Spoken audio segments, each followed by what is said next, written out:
Gracias, estamos de vuelta. Le recuerdo, estamos platicando con Fernando Rodríguez Doval, consejero nacional del Partido Acción Nacional y secretario de Estudios del CEN de ese partido.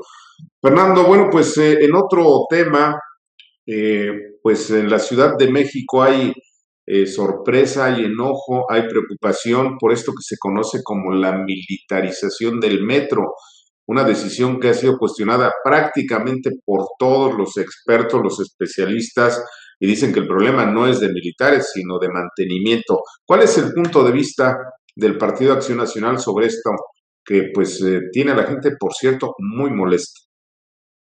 Claro, Ricardo, y con razón la gente está molesta. Yo creo que son varias las cosas que podemos decir. Primero, es evidente que ha habido un descuido en la falta de mantenimiento del metro.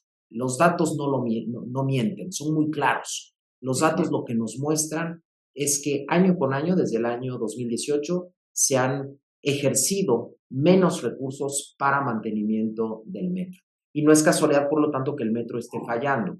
De por sí es un transporte que diariamente moviliza a millones de personas y pues si se le recorta el presupuesto, pues evidentemente las fallas van a proliferar como están ocurriendo ya hoy en día.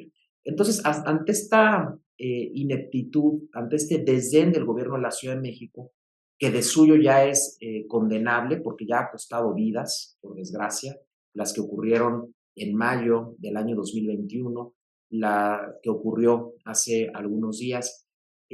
Ante este desdén, ahora lo que vemos es que el gobierno de la Ciudad de México, en lugar de aceptar un auténtico diagnóstico técnico, de mejorar las condiciones, de atender la situación, de utilizar a los mejores técnicos, ingenieros que se dediquen a mejorar y a mantener el metro, en lugar de hacer eso, lo único que pretende es nuevamente entrar en una guerra de comunicación y en una guerra de propaganda.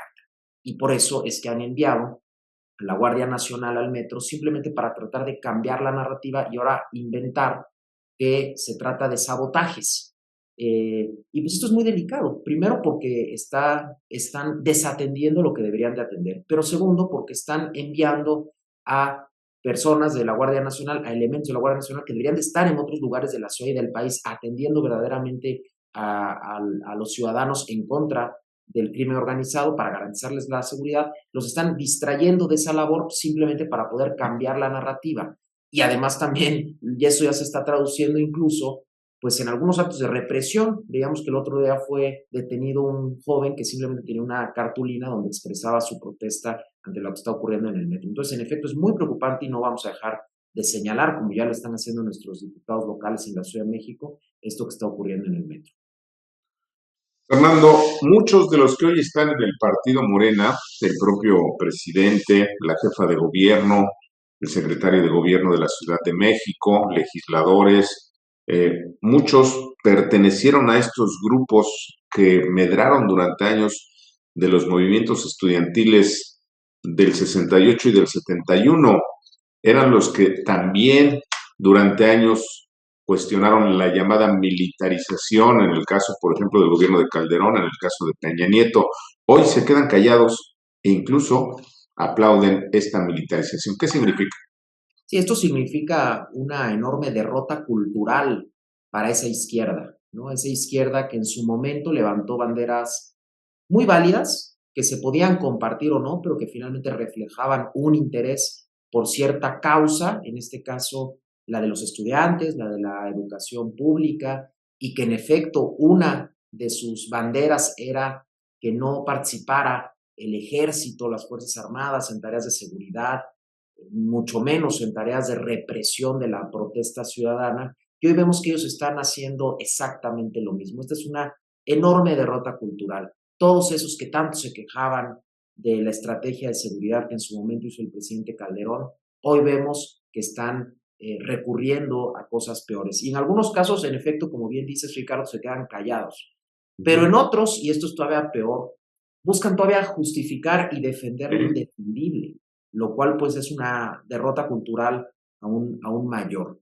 Pero sabes qué, aquí también la buena noticia es que la gente percibe eso. No tenemos una ciudadanía pasiva, no tenemos una ciudadanía inactiva, al contrario, ahora con las redes sociales, con las nuevas tecnologías de la información, pues cada vez es más posible que la gente se entere de todo esto y pueda también comparar esas trayectorias pasadas con la trayectoria presente. Y eso sin duda va a tener un reflejo en las urnas en el año 2024, como ya lo tuvo en la Ciudad de México en el año 2021.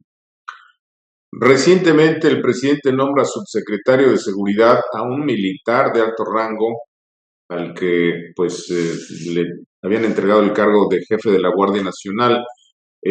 ¿Esto es abono a esta derrota cultural o de plano es la derrota del abrazos y no balazos?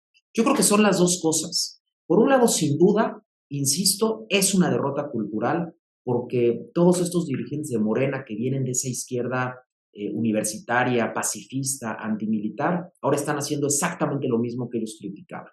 Pero además también, y esto es todavía más preocupante, esto nos muestra una estrategia de fortalecimiento de las Fuerzas Armadas, de fortalecimiento del ejército, ante probablemente un intento por perpetuar de manera ilegal en el poder al actual grupo gobernante.